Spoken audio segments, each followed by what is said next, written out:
semuanya minta saya untuk hadir ketemu dengan anak-anak dunia malam di sana. Bahkan di Jakarta itu ada dunia malam paling besar se-Indonesia. Yang punya itu sama dengan manajemen Alexis yang sempat geger di Jakarta. Dia nyari saya di Bareskrim ketika saya pengajian di Bareskrim. Terus tolong anak-anak kami dibimbing. Ini artinya apa? Saya teringat dengan apa yang disampaikan oleh salah satu wartawan Reuters dari Inggris yang ketemu saya. Dia mengatakan apa? 1 menit video Gus Miftah di dunia malam itu merubah wajah Islam di Eropa. Yang menurut saya Islam itu keras, Islam itu radikal, Islam itu arogan, penuh dengan kekerasan. Tapi ternyata apa? Islam yang berkaitan dengan nilai dan value itu bisa diterima di dunia malam yang penuh dengan maksiat dan hura-hura.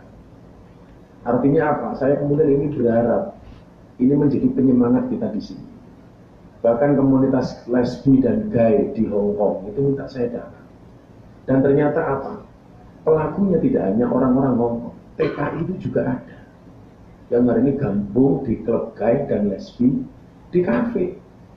Ini kan mau dibilang mindalik orang Indonesia niatnya kerja di sini dapat duit, malah untuk lesbi. Kan aneh. Dan saya tidak alergi dengan komunitas seperti itu karena saya di Jogja juga punya pengajian banci-banci yang namanya semuanya palsu. Namamu siapa? Sucipto. Ngomong susu lancip di kandil botol.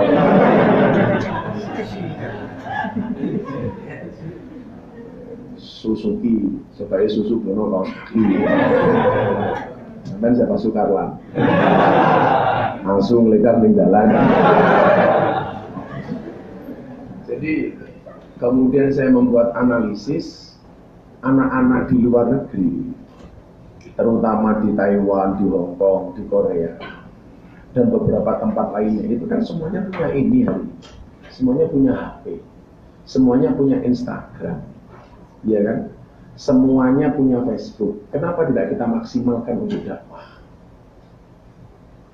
Coba kalau kemudian berapa puluh ribu TKI itu yang ada di Taiwan, ketika kemudian punya Instagram, memfollow ustadz-ustadz NU, kiai-kiai NU, dai-dai NU, atau kemudian setiap kali posting itu kembali kita repost. Walaupun yang mohon maaf, orang mau repost kembali itu kan, posting kembali itu kan kadang-kadang juga lihat kontennya. Kalau menarik ya di repost, kalau enggak ya. Makanya saya sangat hati-hati kalau membuat konten. Kadang-kadang dalam keadaan kayak saya kemarin masak sama istri saya ingat ciri wanita soleha. Saya cuma ambil HP sambil tak suruh pegang, cuma sekali tik. Tanpa sadar istri saya, baleni. Itu kayak gitu sudah bisa merubah pikiran orang. Cuma 1 menit, 60 detik. Membuatnya nggak lebih dari 1 menit juga. Langsung kita post, ternyata jadi. Kalau memang rasanya berkualitas, ya kita post, repost ulang dan lain sebagainya. Itu bagian dari dakwah kalian.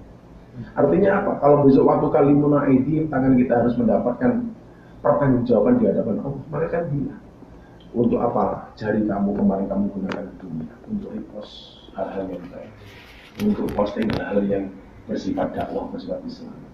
Ini menjadi virus mudah-mudahan di Taiwan yang bisa kita sampaikan ke seluruh Asia, bahkan ke seluruh dunia, bahwa inilah bagian dari dakwah. Inilah bagian dari dakwah. Jadi sahabat-sahabatku di sini, kalau kemudian ngomong capek, saya capek. Saya itu ditawari jadi komisaris perusahaan di Jakarta, 1 bulan bayar 100 juta, dikasih apartemen. Dah Gus Miftah berhenti ngaji, kan capek tiap hari belusuan kemana-mana. Saya bilang, kalau hidup saya hanya untuk saya terima 100 juta cukup. Istri juga baru 1 kan. Kalau 100 juta istri 4 itu berani kan? Jangan astagfirullah mbak. Tapi kita nggak pernah tahu ada takdir. Kalau istri saya mau dimadu, asalkan saya mau diracun. Jadi saya bilang kalau hidup itu hanya sekedar hidup, barangkali saya cukup. Tapi hidup itu yang dilihat apa manfaatnya. Maka manfaat itu adalah ideologi. Maka kawan-kawan di sini harus ada manfaatnya, sekecil apapun. Dan manfaat yang paling baik hari ini adalah manfaat dakwah. Manfaat dakwah. Saya kemudian kalau kawan-kawan pengen tahu, saya tadi ngomong sama yang sering jemput saya. Dalam waktu 3 bulan itu undangan masuk ke pondok itu sebanyak berapa? 3.700 permintaan pengajian. selama 3 bulan 3.700. Coba kalau kemudian satu hari dibuat 5 kali, itu mau berapa tahun? Mau berapa tahun? Makanya jarang saya tuh ketemu istri. Ini bisa saya pulang ke Indonesia, cuma sehari nggak sampai. Itu pun saya sudah tinggal di Jogja, saya harus berangkat ke Jawa Timur sampai seminggu kemudian. Makanya walaupun istri saya cantik kan jarang keluar. Ini kalau ada kesempatan 1 jam 2 jam saya bilang sama istri saya, Bunda jamak takhir tanpa ausot. Kenapa ya? Ya saya kan jandanya cantik cari ternyata tua-tua. Karena harus ngurus santri di pondok karena gantian. Maka saya terima kasih. Mungkin karena ini sifatnya private, ada yang tanya jawab nggak apa-apa, nanti insya Allah saya jawab sebisanya. Apapun yang mudah-mudahan saya bisa menjawab dimudahkan oleh Allah. Sehingga pertemuan malam hari ini bisa lebih ada manfaatnya. Silakan kalau mau yang bertanya. Waalaikumsalam. Dari awal terus dakwah kafe itu kan umur 19 tahun ya. Terus itu 19 tahun punya ABI. Apakah kesulitannya gimana? Kan masuk ke pemilik KPP itu kendalanya gimana? Jadi saya mulai dakwah itu 19 tahun. Yang paling berat ya mohon maaf, laki-laki itu kan punya penyakit malu. Mantap sekali itu ya. Walimo.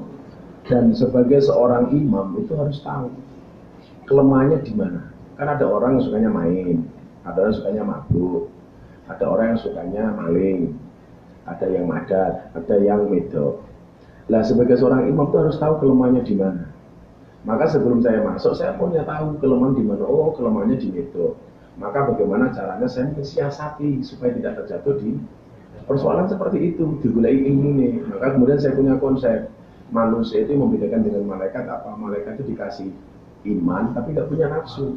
Sementara manusia setan itu punya nafsu tapi nggak punya iman. Dan manusia itu seperti setan, seperti malaikat, punya nafsu, punya iman. Nah, iman itu rem, nafsu itu gas. Makanya kita harus tahu kapan ngerem, kapan ngegas. Ketemu bojone ngegas, ketemu lonte ngerem kan gitu. Jangan dibalik, ketemu bojone ngerem, ketemu bojone wong liya ngegas ya. Ilmunya di situ Mbak yang pertama. Maka itu yang paling berat. Saya kalau berangkat ngaji, pulang ngaji, lewat depan kamarnya mbak-mbaknya baru selesai mandi pakai anduk tok. Mereka ngambil ke monggo mampir. Ya, makanya saya sering pakai kacamata biar kalau kulitnya nggak kelihatan. Enggak, kalau saya pakai kacamata itu karena super ngantuk. Dan ini bertahan sampai sekian tahun, sampai saya mau dibunuh, sampai premannya kemudian akhirnya bangun masjid. Termasuk salah satu yang saya nggak ditambuhi itu 1 bulan itu penghasilannya 100 juta dari hasil rumah germonya, sebulan 100 juta. Tapi selama dia mendapatkan penghasilan 100 juta, sama sekali dia tidak pernah punya apa-apa, nggak bisa beli motor, nggak bisa beli rumah. Karena apa? Uangnya nggak ada berkahnya. Maka di dunia malam ada istilah uang setan dimakan iblis. Walaupun saya bilang yang ada itu bukan uang setan dimakan iblis, tapi yang pegang uang itulah yang kayak setan yang kaya. Karena apa? Kadang-kadang begini, ini juga ilmunya perlu kalian pakai. Saya itu punya uang, nggak punya uang, gaya hidup saya sama. Gaya hidup saya sama. Maka saya kemudian mempunyai prinsip begini. Bahasa saya yang paling gampang dipahami begini. Rumus bahagia itu kan begini dalam kitab hikam. Liyakin lama tafrahu bihi, yakin lama tahzalu bihi. Semakin sedikit yang membuat kamu senang, maka semakin sedikit yang membuat kamu susah. Tapi semakin banyak yang membuat kamu senang, maka semakin banyak yang membuat kamu susah. Contoh wong lanang begitu pulang ke rumah punya ekspektasi. Kalau saya pulang ke rumah, istri saya sudah mandi, dandan sengayu, di atas meja makan ada makanan, sudah membuatin kopi. Begitu kita pulang ternyata istri masih tidur, keongap, angop, ngilar, maka kita akan kecewa. Kalau saya enggak, kalau saya ya pulang-pulang, malam saya jam 2 malam pengen sahur, ya masak sendiri, istri tidur sudah. Karena apa? Saya nggak pernah punya ekspektasi yang macam-macam. Makanya saya bilang, kerja kita itu harus maksimal, ikhtiarnya ini harus maksimal, tapi gaya hidupnya ini minimal gitu. Kan kita kebalikannya, gaya hidupnya maksimal, tetapi pekerjaannya minimal. Maka harus fokus kepada proses bukan kepada hasil. Jadi kalau itu punya uang nggak punya uang sama itu. Kan kita kadang-kadang kalau andi duit gua ya nih jangan. Ono mau nyenggol duit jangan kamu bilang tak bayarin. Ini penyakit, penyakit orang punya uang. Tapi lawas andi duit ya Allah rupanya kayak kotak infak itu. Ini. Kowe ngopo bro duit entek gitu. Lah duit buayane ra mau mlebu mall ngadem dhisik andake dia. Oh itu kayak. Nah, itu yang kemudian perlu kita pahami. Termasuk saya masuk ke sana seperti itu. Tujuan saya dakwah, saya nggak merokok. Maka saya tidak merokok, saya itu ngopi itu barusan. Dulu nggak mau ngopi, karena sering bunyi itu. Iya, orang rokok, orang ngopi. Ya, ngopi. Maka kemudian apa?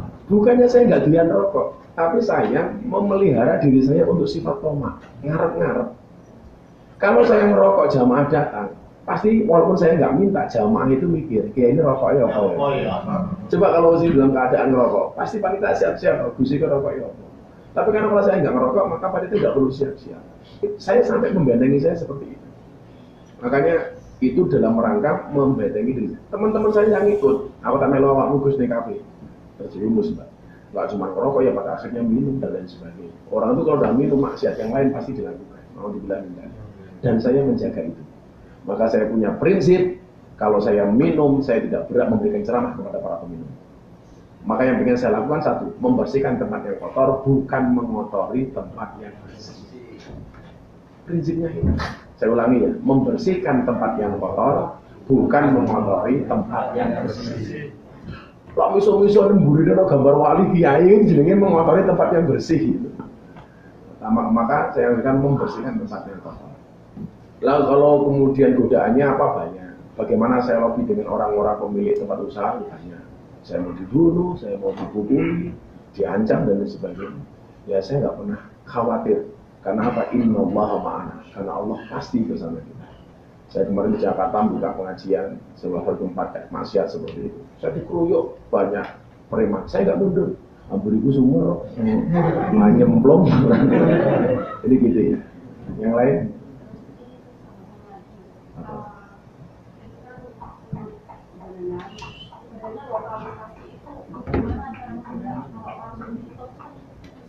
Saya bukan wali kota, saya bukan bupati.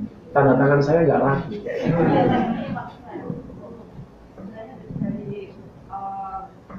Dengan orang birokrasi, masyarakat, kan apa tokoh agama atau masyarakat kan harus saling berkesinambungan ya Bu. Kesinambungan dari mana? Mereka malah alergi.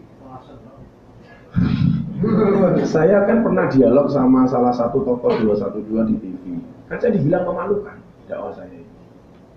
Maka jawaban saya lebih memalukan mana ketika Bapak melihat seperti itu diam tanpa memberi solusi. Jadi tidak semua orang punya kesadaran seperti kita. Soalnya di situ saya pernah dituntut. Kenapa kalau Anda mau dakwah di lokalisasi nggak ditutup saja? Ternyata saya nggak laku, saya bukan bupati. Kalau saya jadi sultan tak tutup itu. Persoalan dia yang punya hak itu ngasih dalam, saya ngasih luar mbak. Gitu.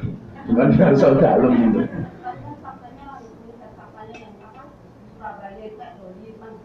Karena wali kotanya tegas. Sekarang gini, dampaknya ya. Satu, karena kebijakan wali kotanya tegas. Tapi juga perlu diingat, gara-gara ditutup tertelecek pindah kemana-mana. Malah apa gitu? Jangan-jangan alumni.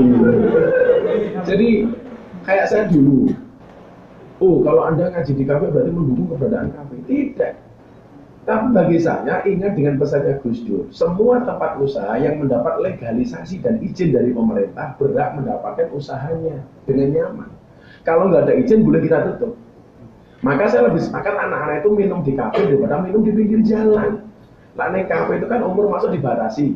Nah, umur minimal 18 tahun. Kalau di luar, cuma anak kecil kan malah bahaya. Tapi bukan berarti saya mendukung tempat itu. Gitu. Lah orang kan salahnya di situ. Kayak saya bilang, cukup bodimu yang bermaksiat, tapi hatimu nggak usah ikut-ikutan bermaksiat. Dipelintir sudah.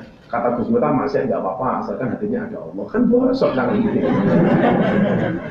Jadi memang orang kayak saya itu rawan fitnah. Rawan fitnah. Yang lain dulu.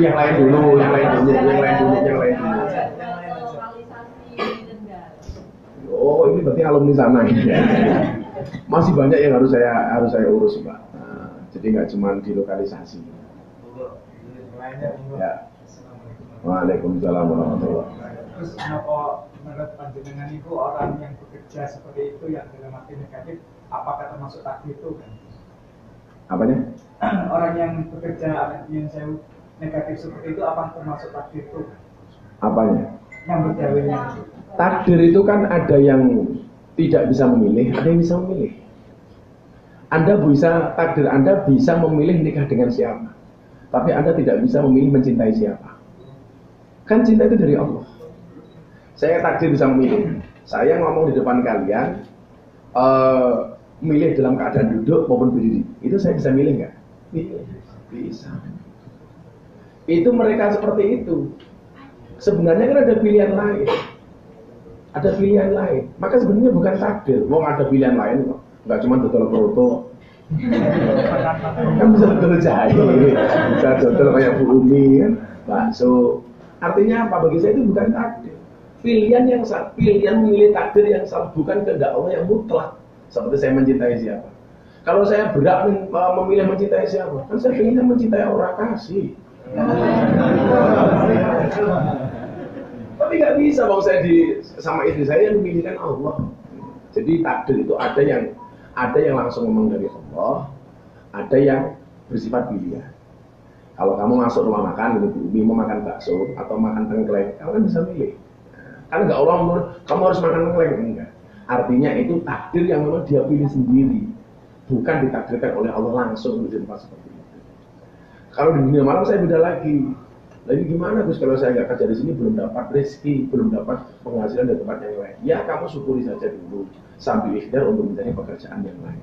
Yang penting Mas, apa yang kita sampaikan itu harus bisa diterima oleh akal dan hati mereka. Jangan nyinggung, jangan menghakimi. Kalau kita hanya menghujat nggak selesai. Maka yang kita lakukan kalau Anda tidak bisa berbuat seperti saya, minimal mendoakan mereka. Karena doamu itu jauh lebih bermanfaat daripada hujatanmu. Mau hujat malah nambah lawan, mau dongake sapa ngerti roh hidayah dari Allah. Kita nggak pernah tahu. Seberapa banyak semudah saya orang datang ke pondok. Saya dulu ketemu Gus di lokalisasi, sekarang ketemu Gus di Masjid UGM. Meninggalkan lokalisasi sudah pindah ke luar. Apa nggak luar biasa? Jadi itu takdir yang sifatnya pilihan. Lagi?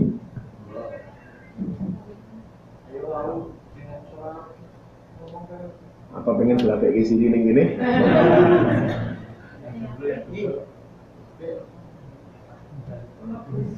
Tahu nggak? Bagaimana cara mendidik anak sesuai dengan pelajaran yang juga Yang pertama, saya lebih mendahulukan pendidikan agama daripada pendidikan umum. Karena Rasulullah mengatakan mau yu'allimahul kitaba idza aqala. Maka dulu anak saya yang pertama itu mau masuk TK saya larang. Harus ngaji dulu baru TK. Karena besok yang dihisab oleh Allah ketika saya mati itu, anakmu bisa ngaji apa dulu? Bukan anakmu bisa matematika apa dulu. Maka dulu ketika itu saya bilang udah jangan. Walaupun sekolahnya sekarang ketinggalan. Anak saya kelas 3 naik kelas 4 ujian matematika soal 10 salah semua. Kan rawannya nyanyi orang anak kiai. Akhirnya anak saya ditanya, kenapa soalnya 10 salah semua, gak ada satu pun yang benar Mas? Anak saya jawab, iya Bu, kenapa semua salah, gak ada satu pun yang benar? Karena kebenaran itu hanya milik Allah. Betul ya, lanjutkan, cerdas. Namanya aja matematika, makin terang makin tidak karu-karuan. Jadi yang pertama itu, lebih dahulukan pendidikan agama. Yang kedua, anak jangan menjadi korban ambisi orang tua. Kadang-kadang begini, ketika anak kita ujian, nilainya jelek, kan yang ngamuk orang tua nih. Padahal prestasinya anak itu tidak hanya dilihat dari raport. Ini anak saya katanya ini kalau nggak sampai 5 juz, nggak naik kelas, bakso raport. Karena jangan sampai kemudian sekolah 6 tahun, hanya diuji 3 hari tok, dan itu jadi ukuran. Banyak orang sukses kemudian sekolahnya gagal. Kan saya ijazah saya tidak saya ambil sampai hari ini di IAIN. Di IAIN nggak pernah saya ambil. Jadi jangan jadi ambisi orang tua. Nomor 3, jangan bebani anak yang tidak. Kan begini, anak kuliah sampai selesai, mondok sampai selesai. Begitu selesai orang tuanya bilang, ini kulit cilik agak gede, goblok tak pinter gitu. Begitu rampung kok nganggur. Kapan balas budi wong tuamu? Kalau saya jadi anak saya jawab, Bu, please deh. Ngapain saya suruh balas budi sama ibu? Ngaku biar jalan jeruk dilahir kayak kok. Kemudian ibu nggak baik karo bapak, aku yang ngerasake kepenak apa mau gitu. Anak itu nggak boleh menuntut lebih dari anak, tapi anak harus pengertian dengan orang tua, bahasanya gitu. Anak itu kan stres gara-gara itu. Kalau saya tak bebas ya. Kalau saya punya prinsip begini, anak boleh berhenti sekolah, tapi tidak boleh berhenti belajar. Sekolah mandek kenapa kok, tapi nggak boleh belajar, nggak boleh berhenti belajar. Ya itu. Karena kebanyakan kita mendahulukan ABCD daripada abatasa. Kalau saya abatasa dulu baru ABCD. Ada lagi? Go. Waalaikumsalam warahmatullahi wabarakatuh. Terus saya kerja di sini kan meninggalkan anak istri dan anak saya titipin ke orang tua, ke mertua. Itu hukum saya gimana? Apa saya? Mertuanya kenapa? Anak saya dan istri saya titipin ke mertua. Dan saya kerja di sini buat mencari nafkah buat keluarga. Itu apa anak saya juga dosa? Yang pertama, mertua harus ridho kamu titipi. Yang kedua, ya harus ngerti sama mertua gitu. Hari ini kan sering terjadi konflik antara anak dengan mertua itu kan karena anak nggak pengertian sama orang tua. Itu kan tukar Jakarta mulai neng yo ning Jawa. Gawake roti biskuit sak blek atau sangu 1.000 di ibune. Anaknya papa digawa 4 buah. Begitu mulai dari Jakarta, anaknya papa sangone nyeket-nyeket lah tombok tuh wong ini. Wong beras digawa, degan digawa, pitik digawa. Itu mulai ngerampok apa silaturahmi. Selama orang tuanya ikhlas ya ada masalah. Dan yang jadi masalah begini, istri sama suami dengan orang tuanya suami. Suami itu kan lebih harus mendahulukan ibu daripada istri sebenarnya. Kalau istri lebih mendahulukan suami daripada orang tua. Suami itu posisinya istri dengan ibu itu harus didahulukan ibu. Karena apa? Gedene bojomu ki mergo susune mbokne ora mergo susumu. Loh, iya apa enggak? Logikanya begitu, anak kecil nggak paham, dia belum balik. Jadi anak itu, laki-laki itu tetap harus mendahulukan ibu. Karena itu tadi besarnya kita itu karena ASI ibu, bukan karena ASImu. Makanya ketika suami ngasih ibunya itu, kita itu nggak boleh marah. Nggak boleh marah. Tapi kalau istri mau memberikan apapun kepada yang lain, harus izin kepada suami. Karena itu fungsinya makmum dan imam. Maka laki-laki itu imam, perempuan itu makmum. Imam yang baik yang diikuti oleh banyak imam.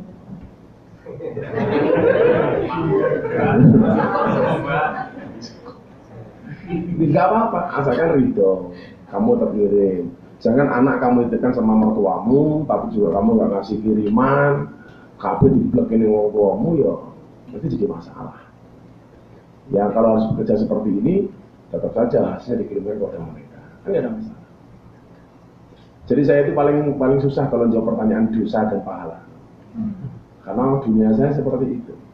Kayak saya, Gus ini, kita korban apa ada pahala, ini kan beda dengan lonte, Pak. Saya jawab, ya mohon maaf, saya bukan panitia pahala. Karena urusan pahala itu urusan kita tuh ibadah itu tidak orientasinya bukan mengejar pahala, tapi mengejar apa? Karena kewajiban kita kepada Allah. Anggap saja pakai umum lah, kalau Gusti Allah. Gusti Allah maha baik, masa kita cuek, sama sekali tidak mau baik sama Allah. Kalau saya itu saja. Saya itu jarang kok, aku tuh suratku kira-kira ditompokkan Gusti Allah orang.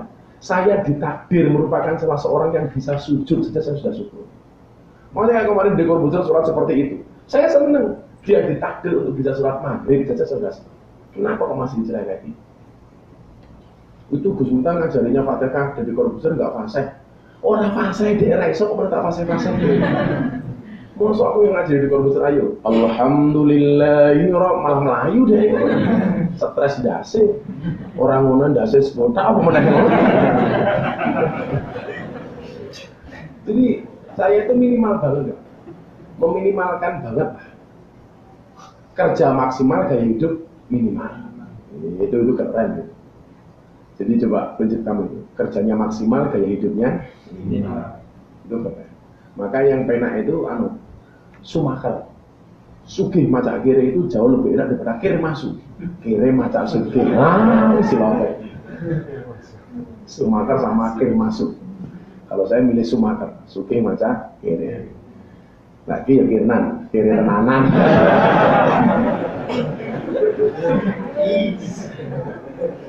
Ada lagi satu lagi terakhir ya. Apa Mbak? Assalamualaikum warahmatullahi wabarakatuh. Waalaikumsalam.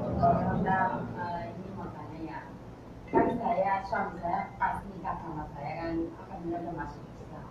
Tapi karena di sini ibunya orang Buddha, jadi dia kadang kalau misalnya sembayangan itu yang dia bawa apa namanya apa itu hukumnya gimana? Kalau itu hanya sekedar adat istiadat, tidak masuk wilayah keimanan, maaf muskilah, nggak ada masalah. Bos, mau malu-malu, kok ini budaya, bukan keyakinan, kan nggak ada masalah.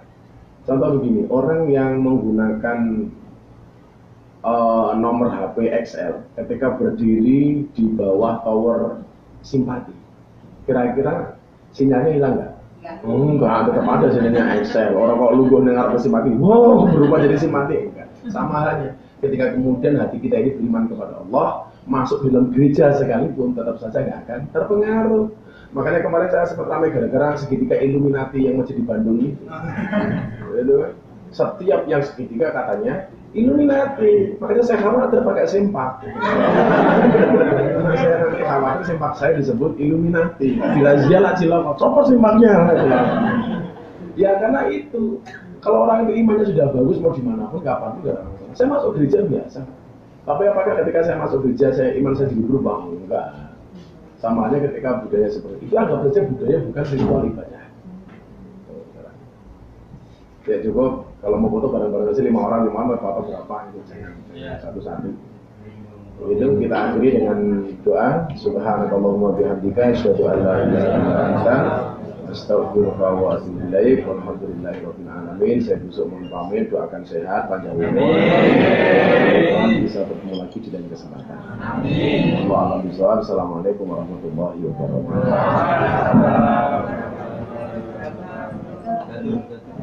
Nun sewu, boten sahanu, yang penting di dasar-dasar mau sampai langgi dasar-dasar dawe apa gitu, enggak.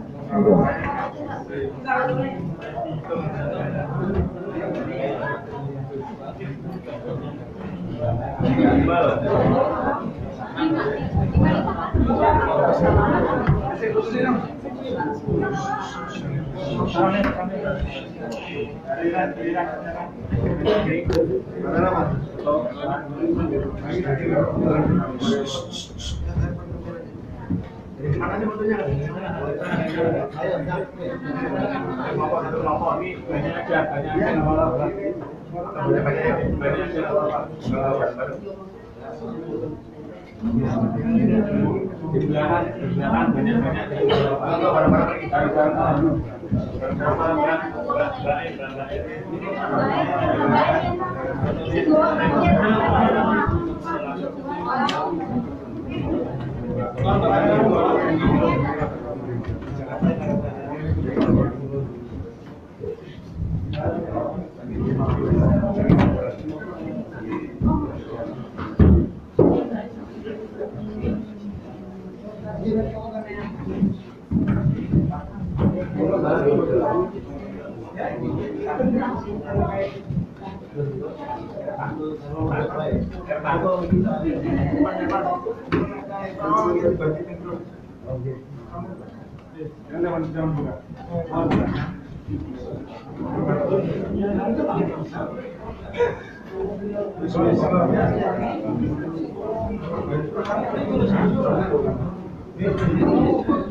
Aku mungkin jarang loh, ini mau di video.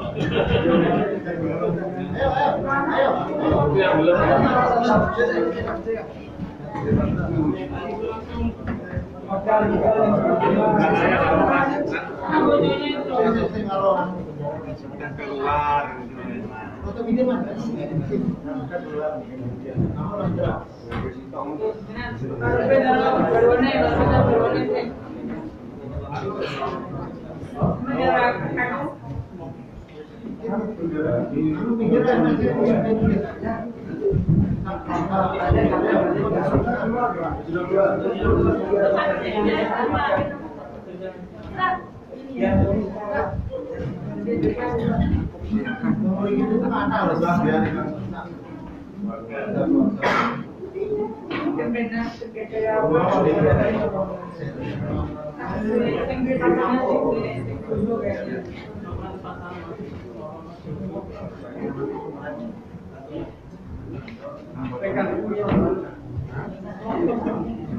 Yang lainnya nanti batu kursi ya.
Di